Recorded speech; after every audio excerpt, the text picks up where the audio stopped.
యువ రాజీవ్ యువ వికాసాన్ని అందించడం ద్వారా సివిల్ సర్వీసెస్ ప్రిలిమ్స్కి ఎన్నికైన వాళ్లకు ₹1,00,000, మెయిన్ పరీక్షలకు ఎన్నికైన వాళ్లకు ₹1,00,000 ఆర్థిక సహాయాన్ని అందించడం ద్వారా ఈనాడు దేశంలోనే మన విద్యార్థులు అత్యధికంగా సివిల్ సర్వీసెస్కి ఈరోజు ఎన్నిక కాబడ్డారని చెప్పడానికి నేను సంతోషిస్తున్నాను.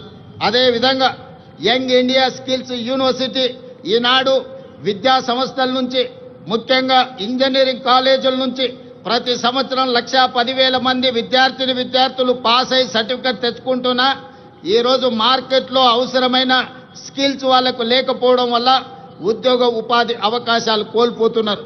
అందుకే తెలంగాణ రాష్ట్ర ప్రభుత్వం ఆలోచన చేసి యంగ్ ఇండియా స్కిల్స్ యూనివర్సిటీని ప్రారంభించడం ద్వారా ఈ విద్యార్థులకు అందులో శిక్షణను అందించి ఉద్యోగ ఉపాధి అవకాశాలు కల్పించడానికి ఈనాడు యంగ్ ఇండియా స్కిల్స్ యూనివర్సిటీని మనం ప్రారంభించుకోవడం జరిగిందని చెప్పడానికి నేను గర్విస్తున్నాను.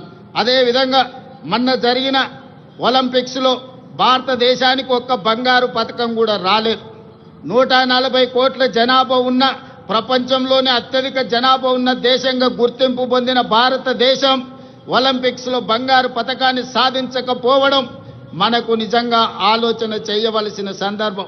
అందుకే ఈనాడు యువకుల్లో క్రీడాకారులను వెలికి తీయాలి, మట్టిలో మాణిక్యాలను ఈ దేశానికి పరిచయం చేయాలన్న ఆలోచనతోని యంగ్ ఇండియా స్పోర్ట్స్ యూనివర్సిటీని అదేవిధంగా స్పోర్ట్స్ అకాడమీని ప్రారంభించుకొని రాబోయే 2028 సంవత్సరంలో జరగబోయే ఒలింపిక్స్లో బంగారు పథకాన్ని దేశానికి తెలంగాణ రాష్ట్రం తరఫునే సాధించాలన్న లక్ష్యంతో ఈనాడు యంగ్ ఇండియా స్పోర్ట్స్ యూనివర్సిటీని అదేవిధంగా అకాడమీని మనం ప్రారంభించుకున్నామని తెలియజేయాలి.